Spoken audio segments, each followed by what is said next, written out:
Founder of Border Rangers, and we're at a very special place right now called Friendship Park. In this park, families come from all over the United States to visit their loved ones on the other side that come from all over Mexico or Central America, and for one reason or another, they can't cross in either direction. So this is the place where they meet. This is the place where they meet, and sometimes the grandchild is meeting the grandparent for the first time. They haven't seen each other in a long time. Maybe somebody's sick and they want to say goodbye. It's a really sad place, very powerful place. And right over here with this young boy standing, there's a door.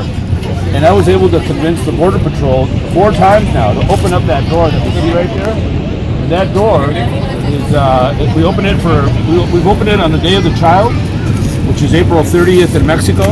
We've opened it on the Universal Day of the Child, November 20th.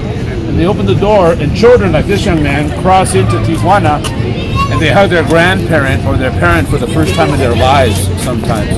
Very, very powerful. Love has no borders, and for us it's very important that we have this place. And every first Sunday like today, we have attorneys that give free advice, like Dawn over there and Leah, the woman with the white cap, there's another woman standing next to her. They're talking to people on the other side. They're giving free legal advice to people that want to know about what's going on. And it's a very, very powerful place. There's Tijuana. There's the monument when the United States invaded Mexico and took half its territory. There's the monument on the other side. You can barely see it. So this place was opened in 1971 by First Lady Pat Nixon, who was the First Lady of the United States. And she said, may there never be a wall between these two great countries. And sadly, in 1994, this wall was built. And this wall has led to the death of more than 11,000 people. People try to cross in the desert, they try to cross through the ocean. A few weeks ago, we found a couple of bodies here, people that died trying to swim across. That happened about a little over 2 months ago. Or they jump over the wall. So it's really sad. We believe that we should be building bridges, not walls. And that's why we do the Children's Day event and open the door, working in collaboration with the Border Patrol. And it's a very sacred place. El Parque de la Amistad Friendship Park. On this side, it's only open from 10 to 2, Saturdays and Sundays. On the Mexican side, it's open every day. So it's very, very powerful. And so these families have come from all over, and they walked in just like you guys do. Thank you. Thank you. All right, so we're here with Border Patrol agent, and we would like to ask you a few questions about the border.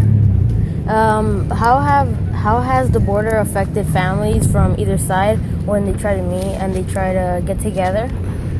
Well, you're standing in Friendship Circle. It's a very unique area on the southwest border region. It's the only one in existence where the Border Patrol, specifically in the U.S. government, makes its primary mission to reunite family members every weekend between the hours of 10 and 2 on Saturdays and Sundays. So what we've done and accomplished here in the last couple of years has not only been the importance of reuniting family members on a weekend basis. In addition, we've gone above and beyond and opened the door here at the Primo Beach location. We call Friendship Circle, and reunited 6 families on each occasion. It's been 4 times in the last 3 years. Again, this is very much a unprecedented area. This is a government. You're standing in government property, U.S. property, and the government is allowing this to happen. And we are aware it's our mission here to reunite family members. So what we've done here is really broadened our community engagement and fostered trust. And given the families here the opportunity to reunite, whereas they would never have gotten that opportunity anywhere else. We host a myriad of different events here. We just had Children's Day, which we celebrated 2 times this year. Children's Day in Mexico, Children's Day for the United Nations. We opened up this fence, gave them the opportunity. And then, like I said, next week we're going to have La Posada, where we'll have almost 200 people in this area on both sides of the border singing Christmas carols. So it has really been something amazing to see and the evolution of it. Do you think that this is the best possible way that the border could be set up? I think this is a great alternative. I grew up here as a kid in San Diego. I grew up coming here as a kid to this area, and I've seen the fence evolve. We've gone from a single fence where vehicles would just drive over it. It was very unsafe. We could not accomplish what we are accomplishing now here as far as events and community engagement. Having this infrastructure here, these 2 fences, like I was telling the lady over here, it's been tremendous. We went from 628,000 apprehensions in 1986, 620,000 to 27,000. So that's a 95% decrease.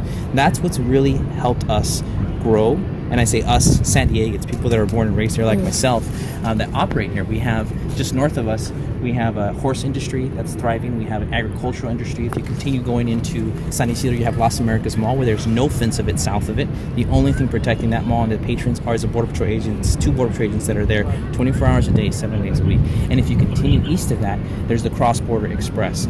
All throughout the area, there's homes, condos, apartments, parks, schools that are popping up on the border now, where it was not possible back in the 90s and 80s when this area was inundated with people, thousands of people running through. So it's amazing what we've been able to accomplish with the cooperation of non-government organizations and the infrastructure, the personnel, and the technology. All right, thank you. Oh, just one more time. Can you just say that you're okay with us putting this audio in the video? So just so you don't sue us and if you're on YouTube for your audio. As long as you don't identify me, I'm just a Border Patrol agent giving you information in regards to Friendship Circle and the Border Patrol. All right, thank you. Appreciate it. No creo que un muro sea una solución para un país, es más para varios países, porque hay varios países que ponen fronteras y creo que no es una solución, porque de todas formas se cruzan las personas porque la misma necesidad los orilla a eso, a buscar una mejor vida para que sus familias puedan subsistir. Entonces un muro, la única consecuencia que ha traído es muerte, que es lo que pasa con todos los migrantes cuando no sobreviven al cruce, y esperemos que el señor Donald Trump no sea tan duro como